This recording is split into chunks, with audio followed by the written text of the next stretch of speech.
Royal Win, shinda magari ni mengi zaidi kwenye kasino ya mtandaoni nambari 1 Tanzania.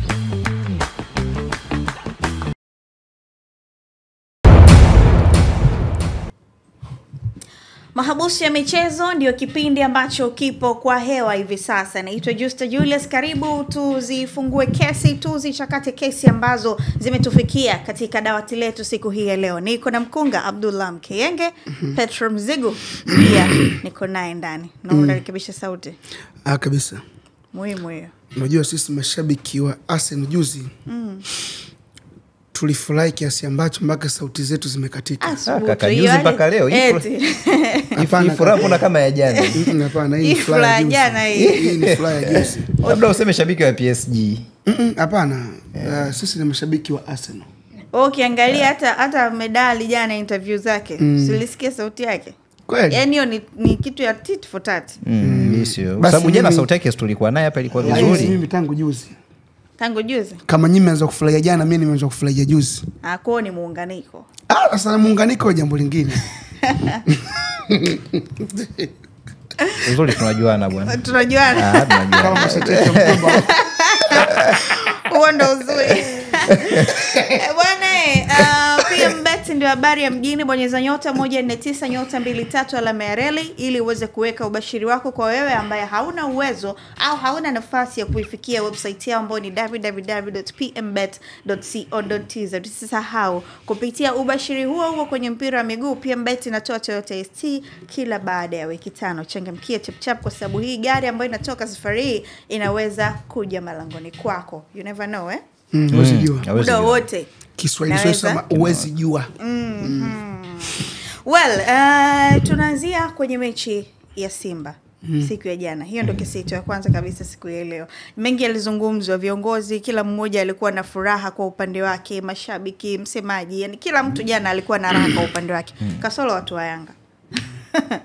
Tofauti kwao ndo ulipo hapo. Lakini baada hiyo burudani ambayo imepatikana kwa siku ya jana, kocha Fadlu Davids, kocha wa Simba Sports Club, alizungumza, akagusia ya kwamba hawatoishia hapo. Target yao sasa hivi ni kwenda kuitafuta namba 10 bora ili kwenda kuongeza nguvu pale kwenye nafasi au kwenye kikosi cha Simba Sports Club. Nikimnukuu, Fadlu alisema, tusisherehekee sana kwa sababu bado kuna mambo ya kutimiza zaidi. Huu ni msingi tu, tunaendelea kujiimarisha na tumeshakaa kikao cha usajili ujao tayari, na sasa tunamtafuta kiungo namba 10 bora zaidi wa Tanzania, na natumaini tutainasa saini yake. Hayo ndio matumaini alionayo. Lakini hii ni tip ya usajili ambayo ameitoa kwamba hatoishia hapa. Namba 10 bora wa Kitanzania anatafuta. Wanahusishwa na Faisal.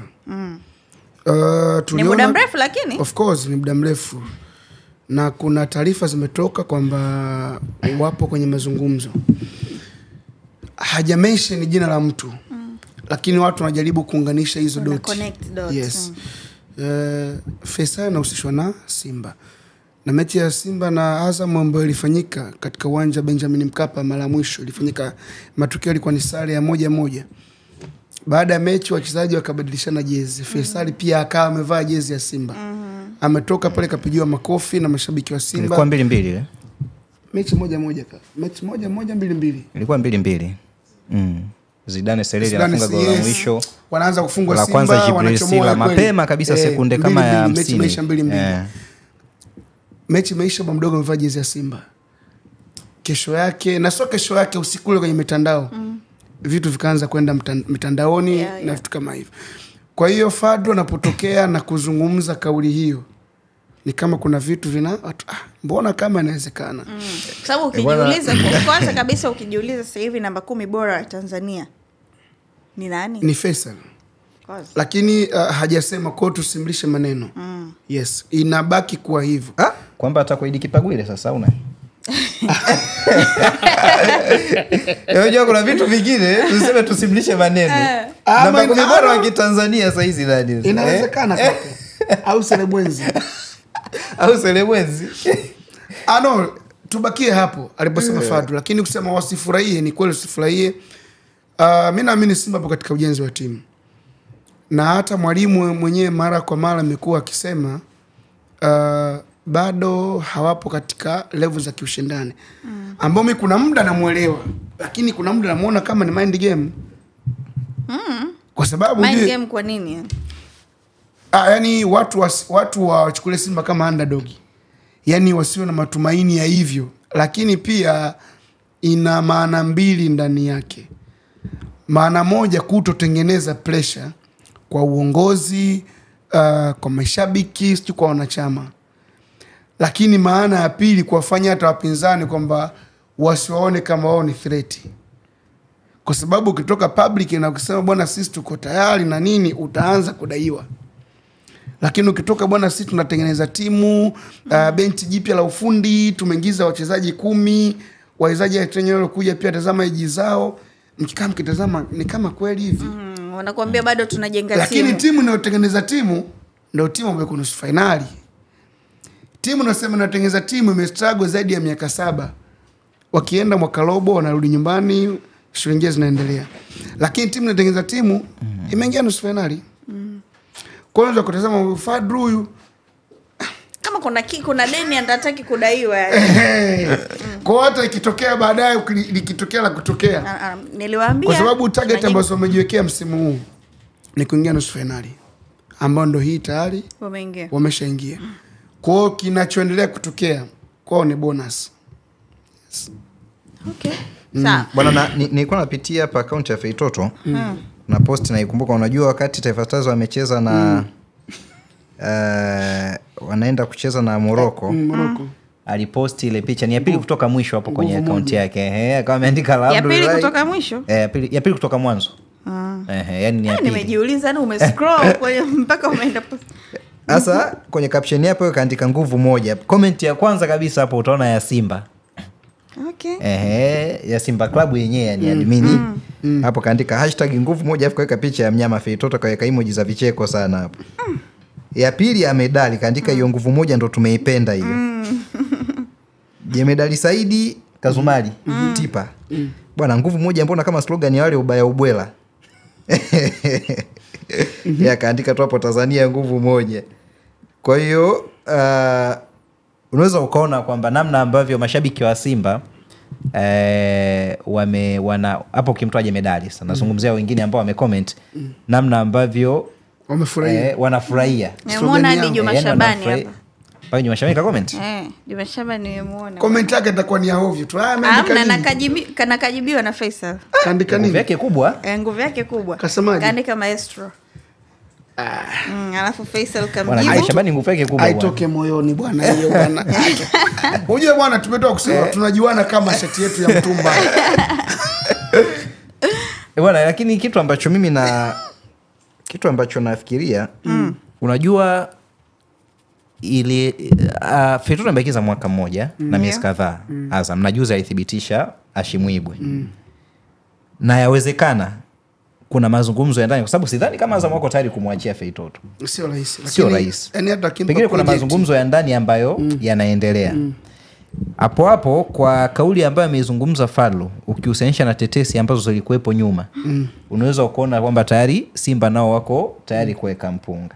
Ndio. Lakini juzi nilikuwa napitia account ya Hans Raphael, naye aliripoti kwamba Yanga baada ya kusikia chokochoko za Simba kumendea Faisal, nao wanataka weke mzigo mara mbili zaidi ya ule Simba ambao wameweka. Kwa sababu bwana Azizi huenda inataja kaondoka akaondoka msimu huu. Sasa nani kwa kila kitazama replacement yake bado namuona bwana hapo bwa mdogo tu arudi. Sasa kitu ambacho najiuliza kwa situation ambayo yuko nayo saizi Faisal,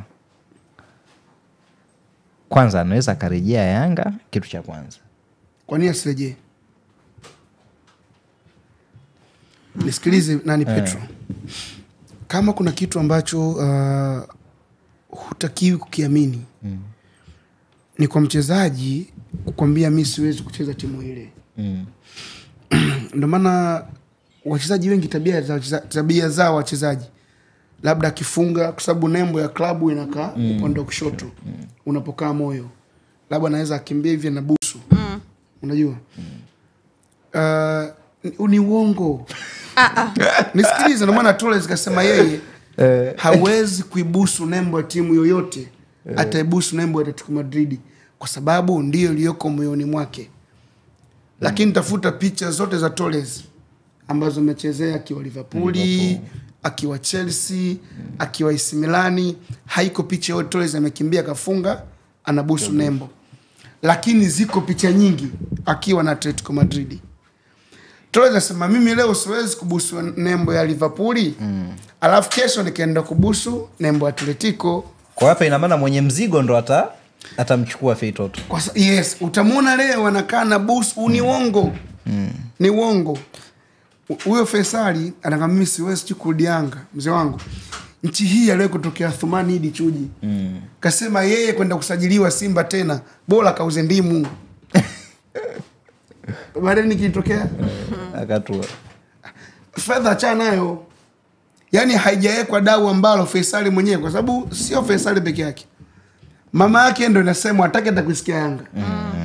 Lakini haijaenda hela. Yaani kuna hela bwana, mama si Yanga mmekitu bwachana hivi vitu. Kwamba kuna hela tu ikienda vitu vyote hivi vitapotea. Mimi nakumbuka Juve. Madrid wanamtaka Zidane mara kwanza. Wametuma ofa.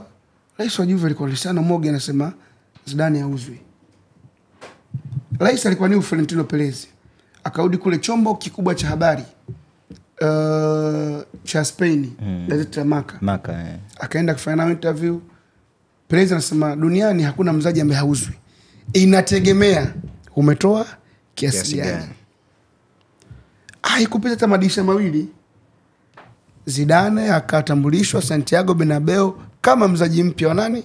Real Madrid. Kwa hiyo kwangu mimi mtu mimi akisema hawezi kwenda huku ngumu. Sio ngumu. Inabaki tu kitu ambacho nakisikiliza na nakiacha hapo hapo. Lakini sio kukichukua, kukibeba na kuondoka nacho. Kwa sababu nimeona vitu tofauti. Hilo jambo moja na jambo jingine.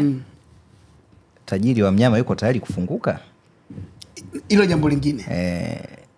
Kwa sababu kwa mujibu wa Azam dau lake alipungui bilioni 2. No, lazima ipungue. Kwa sababu the way anaendelea kutumikia mkataba ndo siku zinashuka. Siku zinavyoshuka dau aliwezi kupanda. Labda wakubaliane. Labda kubana Faisali. Ongeza mkataba. Saini miaka 3. Alafu ukisha saini miaka 3 thamani itapanda kivyo vyote vile. Kwa hiyo kwanza lazima mdili kwanza kwenda kuvunja ule mkataba. Sasa Azam wa Kigoma kumwachia mwisho wa siku, si unakuwa umezama mwenyewe. Sasa si ataondoka bure. Sio anaondoka free agent. Yani umeingia hiyo kwamba umesema Azam wakushaisha ongeze miaka 3. Ni makubaliano, haiwezi kuwa hivyo. Kama Cristiano Ronaldo anataka kuondoka Manchester. Leo tunamzungumza. Ndio nakwambia haiwezekani sasa. Hivi ina maana kwa kauli mnakubaliana. Yaani mkubaliane mezani tufanye hivi, alafu baadaye anakugeuka. Sio kweli. Mimi sijai kuona kitu kama hiyo. Ronaldo anataka kuondoka Manchester kabakisha mwaka mmoja. Ferguson ngamfuata bwana si ngombe kitu. Usiona kutaka Madrid. Mimi nakuruhusu uende. Lakini ongeza mkataba sio kwa ajili ya kutumikia, ni kwa ajili ya kuipa klabu hela nyingi. Lakini kwa nikiangalia kwa upande mwingine kauli ya Fadlu inaweza ikawa ina madhara katika sehemu mbili. Sehemu ya kwanza ni kukosa imani kwa mchezaji aliyepo ambaye yuko katika nafasi husika. Ambaye so far kwa msimu ndo amejitanabaisha kuwa mchezaji bora zaidi wa Simba mpaka hivi sasa in terms of numbers. Hapa namzungumzia Jean Charles Ahoua. Ni msimu wake wa kwanza. Ametoka akiwa MVP wa Ivory Coast. Katika moment ambayo ungetarajia pengine wawe naye karibu zaidi ili azidi kukaa kwenye mfumo, inatoka kauli ya kocha kwamba natafuta namba 10 bora zaidi wa Kitanzania, ambaye it's obvious kwa kauli yake inamaanisha tayari kwamba kwenye hiyo nafasi kocha amegundua kuna ukimkosa Jean Charles au unamweka nani? Yaani kuna muda challenge inahitajika kwenye timu. Asingeweza kusema. Ngoja mimi nimwambie bwana Petro. Asingeweza kusema. Nisikize Petro. Huruma ile mwana. Kwamba usubiri mpaka Jean Charles Ahoua. Lakini sawa huruma ile mwana, lakini unaangalia unavyotoa kauli kama hii na bado una vitu vya kuachieve kwenye sasa hapo Ahoua ndo wakati wa yeye kuongeza bidii. Lakini hujamuelewa kama Jean Charles. Hebu nisikilize. Mimi nimemuelewa Ahoua. Nimemuelewa nani Fadlu. Tunatafuta ama tupo kwenye mazungumzo na namba 10 bora wa Tanzania. Mimi angesema tunatafuta namba 10 bora wa Afrika. hapo nikimtazama bwana Hawa unatoka kimata zito. Shughuli haipo. Sasa unasikia, yani hicho ndo tunachokizungumza kwamba kupaka paka rangi vipi. Yani hapo labda mimi uniambie kwenye nafasi ile Mtanzania ndo aanze kuwaza, yani nasema sasa kama alafu Petro mnachukia kujua kitu kimoja. Yani ninachosema usajili wachezaji 30. Kwa nini katika idadi ya wachezaji hao mzee wangu kuna wachezaji 18 wakizawa unaopaswa kuwa nao. Wachezaji 12 wa nje unaopaswa kuwa nao. Katika mimi timu bora lazima wana wachezaji bora. Katika wachezaji 18 wanaotakiwa kuwa nao, wachezaji 18 wote ni namba 10? Hapana. Kwa sawa. Kama ni project ya usajili ambayo alikuwa anatolea tip, kwa nini katika hayo maeneo ya kuimarisha ambayo anazungumzia kwenye nafasi zote kwa nini ataje namba 10? Same crucial. Sio sehemu crucial. Yani hiyo inatoa tafsiri kwamba ameona hii sehemu ina mapungufu. Na ni kauli ambayo ukienda kuiangalia mchezaji akiichukua moja kwa moja. Wewe unaamini Fadlu haridhiki na ambacho Fadlu anakitoa? Ambacho au anakitoa? Unaamini hivyo? Kwa kauli yake ndio inamaanisha hivyo. Yani wewe unaamini na kuelekea kumalizia msimu mchezaji namjengea nini? Natazama namba. Natazama namba. Unajua ngoja ngombe kitu Petro. Shida moja. Anacheza soka ambalo Watanzania wengi sio mashabiki wa soka hilo. Akiwemo Fadlu kwa mujibu wa kauli. Sawa, kwa mujibu wake kutokana na hiyo kauli. Maana Alisa kiungo mshambuliaji kwa mashabiki wa Tanzania. Madegeje kidogo udanande au kalia juu mpira sijui nini. Hiyo ndo definition ya attack midfielder kwa Tanzania. Sio kwa Mtanzania, duniani kote. Kwa sababu kuna watu ambao kwa mastaa hawana hivyo vitu. Mimi naamini Frank Lampard na Steven Gerrard kama angezaliwa Tanzania usinge kwa mastaa. Imani yangu kwa namba 10. Lakini walikuwa wanafanya hizo shughuli. Lakini wako namba 10. Kwa sababu fikiria, kwa mfano kama labda Chelsea unavocheza za mazile. Kwenye midfield za midfield watatu. Unamwona labda John Mikel au Makelele. Lakini hapo unamwona Michael Ballack. Na katika timu hiyo hiyo unamwona Frank Lampard. Okay, namba 10 nani hapo? Hapo anacheza na namba 8 wawili. Si unaelewa? Kwa unakuta shida moja. Yaani lakini kwa mfumo wa Simba akili ya mshabiki wa mpira wa Tanzania namba 10. Yaani kama anatani kama anapiga huku anaeka kule. Yani mchezaji ambaye yuko direct kwa nafasi ya Aua ni ngumu kwa sababu Aua ndo mchezaji ambaye amefunga ana idadi nzuri kwenye kufunga na ana idadi nzuri kwenye kuassist. Lakini watu hawamuelewi. Hiyo ndo Tanzania. Lakini yule Aua labda kidogo umekuja kidogo kumechwa kitobo. Yaani kama vile Chama vile, yaani ukija ovyo ovyo unapigwa fenti papa kadondoka chini atawaua yule. Yaani sema kupasia atapasia. Sema kushuti atashuti.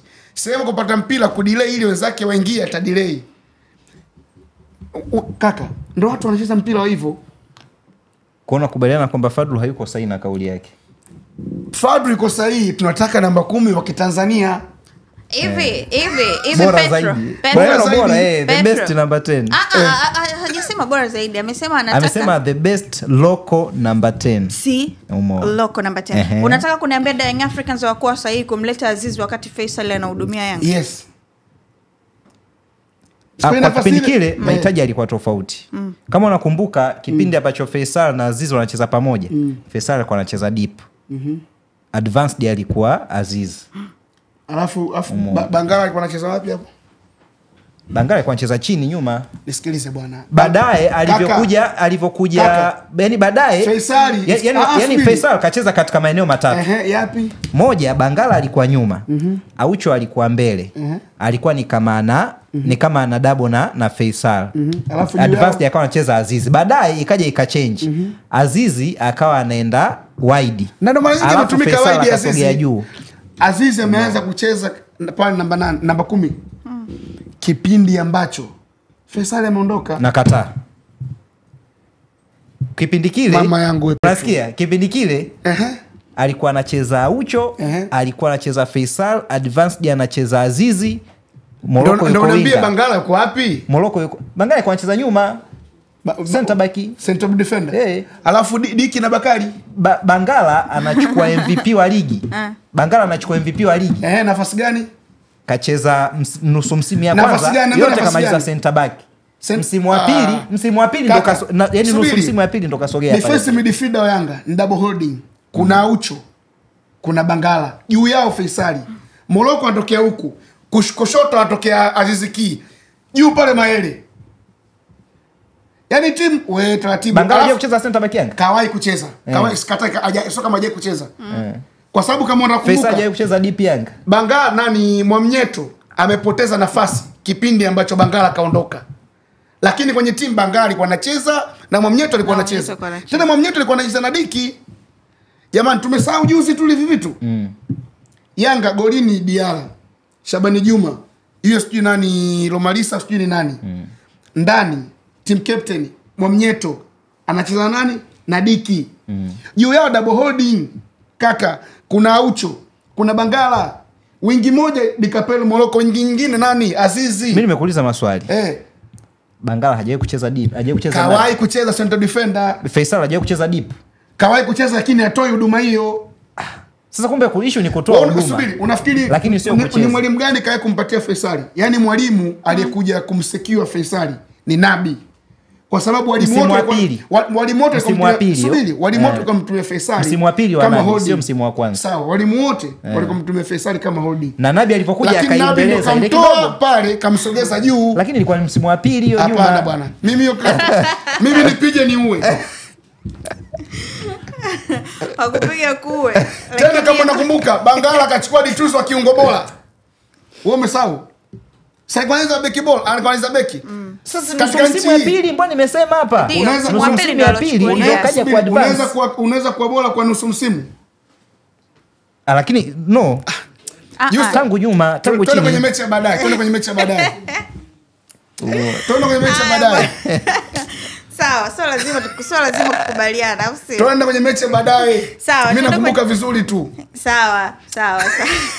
Kabla tujaenda kwenye mechi ya baadaye, Casino PMBet kutumia shilingi 500 kwa spin moja inakufanya ushinde Harrier extra pamoja na pesa taslim. Nenda kacheze spins kadri vile ambavyo wewe unaweza ili uingie kwenye hii draw ambayo hizi zawadi zinatoka kila siku. Ni Dar es Salaam Derby siku hii ya leo. Young Africans, Azam FC ndizo timu ambazo zinaenda kuchuana. Kama wanasema derby isiyokuwa na kipengele cha mbuzi wala chumvi ya mawe. Ndio tunaenda kuitazama leo hii.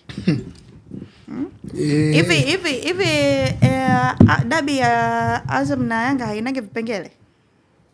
Kwani nyingeza vipengele? Bwana, hii ndio ilifanywa kama uwanja.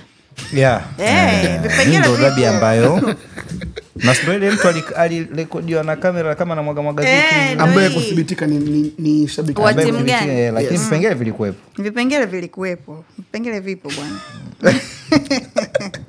Labda waseme mbuzi tu ndo hakuna, lakini vipengele vipo.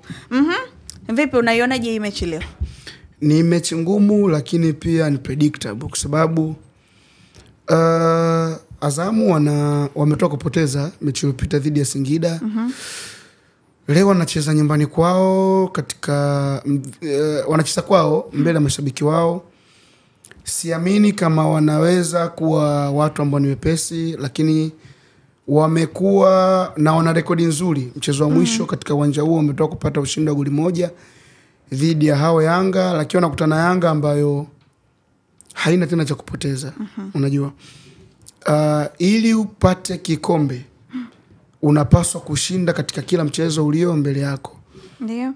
Yes, na Yanga wana watu wao mbele ambao wamekuwa wakifanya kazi nzuri, kina Walid Mzize, kina Prince Mpumelelo Dube ambaye anarejea pale, lakini wataenda kumkosa Stefan Aziziki na Daktari Aucho ambaye ameumia nyama za paja kwenye mchezo uliopita dhidi ya Kostari. Katika mizania bado mimi nawapa nafasi kubwa Yanga kuibuka na ushindi.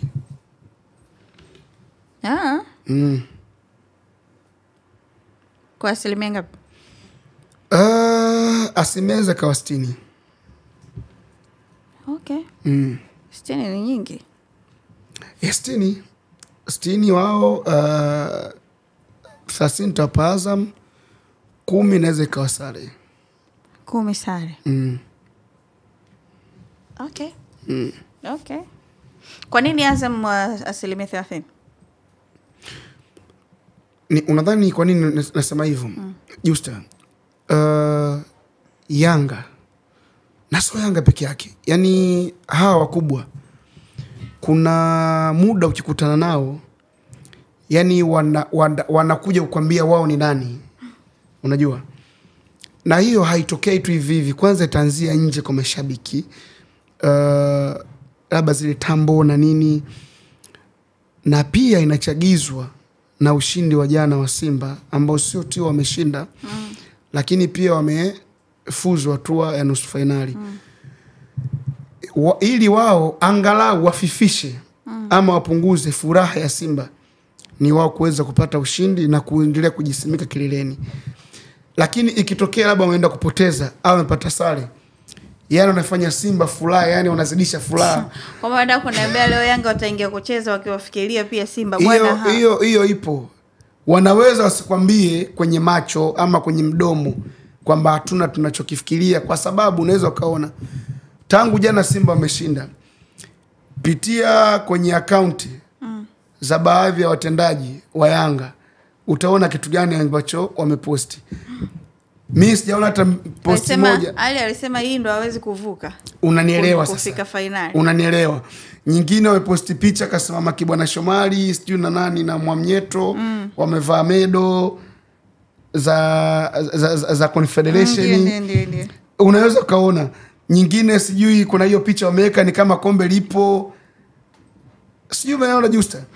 Watu wote akili kweli wana mechi leo dhidi ya Azam katika uwanja Azam Complex. Lakini pia ushindi wa jana wa Simba, na sio ushindi, kuvuka, tuseme hapa kuvuka kwa jana kwa Simba, wao sio kitu kizuri, na ndio maana unaweza kaona kina Jimmy Kindoki vitu gani na posti. Kwa mimi nafikiri kama wao wako hivi, ina maana kwani wachezaji wako mitandaoni? Ina maana si wanaona Instagram ilivyo? Ndio. Na wanafahamu. Wakina Dickson Job wanafahamu. Yaani kama kitokea tumepata pointi moja ama tumepoteza kabisa, kwa maana hajapata pointi yote, wanafahamu kitu gani ambacho wataenda kukutana nacho. Yes. Well, nafasi ya huu mchezo unaionaje Petro? Derby leo. Mechi ngumu. Mechi ngumu. So far mimi ukiniuliza binafsi, naweza nikasema hata sare kuna possibilities. Sare? Za kwa hivyo, kwa sababu kama ambavyo Yanga wanaingia na morali ya kuona kile ambacho mtani amekifanya, huko wao wakiwa hawataki kuchekwa, lakini vile vile kupoteza nafasi yao ya kuongoza ligi, ndivyo ambavyo Azam nao pia hawataki kufungwa mara mbili mfululizo. Kumbuka ametoka kufungwa na Singida. Bao moja. Alafu anaenda kukutana tena na Yanga. Ina maana kama Azam akipoteza na Yanga, alafu Singida akaja akashinda, Singida atampita Azam pointi 2. Ndio. Yeah. Na Singida anapiga leo. Singida naye anacheza? Anapiga na Coast. Anacheza na Coast. Muda mchache kutoka sasa. Mechi ambayo unaweza ukaona kwa form ambayo wako nayo Singida, unampa asilimia kubwa ya kushinda. Sasa je, Azam naye yuko tayari kupoteza mbele ya Coast? Kwa unaweza kuona Azam yuko tayari kupoteza nafasi ya 3 umo. Na ukumbuke kwamba siku hizi nafasi ya 3 si tu kwa sababu ya kushiriki kimataifa, kama unaweza kushika ya 3 au ya 4. Hata kwenye mgawanyo wa mpunga kutoka mdhamini. Ina maana wa 3 wanapata zaidi kuliko yule wa nafasi ya 4. Kwa hiyo kuna swala la heshima, kuna swala la kupigania heshima, lakini pia kuna swala la kupigania fedha. Mimi nikiangalia hizo factors, nafasi pia kushiriki mashindano ya kimataifa. Kwa sababu nafikiri kama hivi Simba anafanya vizuri sana, sababu best team nyingine. So ni nisikilize mzangu. Ni ngumu. Umeona kama jana Simba? Game pazito. Subiri kaka. Simba jana ametinga hatua nusu finali. Na maana hata pointi kule zimeongezeka. Hata pointi zimeongezeka. Yanga wanajibeba kwa nafasi yao. Sio, umeshanelewa? Lakini hawa 3, 4, hawa ni mpatae ambao wanabebwa. Mbona jambo liko bayana hili? Shida wanabebwa na Simba na Yanga. Ndio maana yake. Lakini anaongoza kwenye kubeba Simba kaka. Maga Simba tena mwisho siku atapata kibiongo. Maki hao wanaobebwa wakienda konzi mbili nje. Kwa Simba atapata kibiongo kwa beba. Sasa wewe ni mtu anaanza tena ukitembea tena kwa hivi tena. Kwani Azam wajibebi kaka? Azam mshika nafasi ya 3. Au hiyo na IPR. Nafasi ya 3? Au ya 4? Nafasi ya 3? Au ya 4? Si ndio hiyo umefungwa umetoa na IPR? Au Azam ipo unazungumza wewe? Hiyo. Tunazungumza nini hapa? Wala kwa binafsi mimi naona game ngumu. Ukibeba basi naye bebeka. Binafsi naona game ngumu. Na mimi bwana mimi naona sare. Mechi ya leo mimi bwana mimi naona sare. Kabisa. Wewe binti Mwajeo kwanza unaona nini? Kwenye mechi hii? Yanga anashinda. Yanga anashinda. Basi tuogelee. Ushindi mwembamba lakini Yanga anashinda. Ushindi ni ushindi kwa hapa tulipo sasa hizi. Na hata ukiangalia Simba ana michezo 22 alocheza na point 57. Tofauti na Dying Africans, Yanga na michezo 2 mbele kamzidi. Sasa Simba si yupo huku anapambana huku. Mwana uzuri huku atakuja lakini baadaye. Uzuri wa mechi ya leo unajua jana nilikuwa naongea na Milud Hamdi kocha wa Yanga. Najua na niliona ulimswalika pale. Fadlu, Milud ni watu ambao of course ni washikaji. Nimekuwa nao karibu na kuzungumza mawili matatu. Kwa naongea na Milud Hamdi jana akawa ananieleza namna ambavyo anamfahamu Rashid Tausi. Akawa ananiambia Rashid ni kocha ambaye yeye pamoja na staff yake yote ile ndani ya Azam anawafahamu kwa kipindi cha zaidi ya miaka 15 hivi sasa. Sio tu kuwafahamu bali ni marafiki wa karibu. Na kwa sababu pia wametoka ukanda mmoja, wametoka ukanda mmoja, amesema wamewahi kucompete, yani wamewahi kukutana Rashid na Milud ni zaidi ya mara moja. Lakini vile vile kuna madarasa ambayo Milud amatendi na wasaidizi wa Rashid. Kwa hiyo ni mechi ambayo inaenda kukutanisha watu ambao ni marafiki nje ya uwanja lakini wanafahamiana vizuri zaidi kimbinu.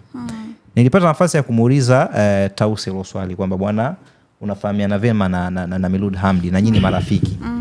Kwako wewe unapoenda kwenye mchezo kama huu ambao unakutana na kocha anayekujua vizuri kimbinu, unahisi kuna ugumu gani? Tausi akaniambia makocha mnaweza mkao mnafahamiana na mnafahamiana mbinu na kila mmoja akaweka mbinu zake kwa wachezaji. Lakini je, hao wachezaji wana hizo qualities za kuimplement exactly kile ambacho mtu unaki. Kwa mwisho wa siku sisi tunatoa mbinu. Lakini hao wanaenda kutwanga mle ndani. Jambo lipo. Hapo ndo issue inapokuja. So ukija kuangalia quality kwa hivi sasa mimi sidhani kama inatofautiana sana. Yanga na Azam. Ngoja nikwambie kitu wachezaji. Azam misimu mingi tu hawajawahi kuwa na shida na quality. Kwa sababu unavyosikia sijui Simba imeshinda ubingwa mara 4 mfululizo. Backbone ya hiyo timu ni wachezaji kutoka Azam FC. Goli na Ishimanula, Fullback Shomari Kapombe, Fullback Shabalala, sijui kina Elastonyoni, wakina nani kapteni John Boko. Hawajawahi kushindwa kuwa na quality. Shida Azam moja, mindset ya timu ndogo. Yaani ukiwa mchezaji wa Azam, mimi nimeshangaa siku zile na niliandika Azamu wamepata sare na Simba, wanashangilia. Haipaswi kwa hivyo, yani Azam sio timu ya hivyo. Yani Azam kuna mechi labda mnapata sare, labda anashindwa lahari. Yani gap ni kubwa kwenye vitu vingi. Simba alifungwa moja akashangilia kaka. So Simba alifungwa moja akashangilia. Ni kujidogosha. Ni kujidogosha Petro. Yani Azam hiyo quality wanayo, sema mindset. Yani bwana tumepata sare bwana. Tunapata sare inakuwa vipi? Okay. Na nikaandika hapa ndugu yangu Zaka kaja kanitolea panga. Make Zaka siku hizo imekuwa tu. Yaani Zaka sasa hivi kutoa risiti. Ukiingia tu anakurudishia chini. Kabisa. Yani ni kama kotapini inapoingilia ndio inapotokea hapo hapo. Alani na deni. Sawa, wewe ulisema unatabiri vipi? Mimi ni Yanga asilimia 60. Mkenge ni Yanga. Azam 30. Azam 30, sare 10. Okay. Sawa, tunatamatisha mahabusu hivi kwa siku ya leo. Hakikisha tu hivi sisi tunavyozungumza unakuwa umeshajisajili kupitia PMBet, kwa sababu kama bado hujajisajili basi watu wanaendelea kuokota magari kila siku kupitia promotion zake tofauti. Raywin Plus kwa wale wataalamu wa kasino wanaendelea kushinda haria pamoja na extra, lakini vile kwa wale wataalamu wa kutengeneza mikeka, maafisa ubashiri wenyewe wanaendelea kuokota IST kila baada ya wiki 5. Tembelea website yangu ni www.pmbet.co.tz. Kwa niaba ya timu nzima ambayo imeandaa mahabusu kwa siku ya leo, jioni njema.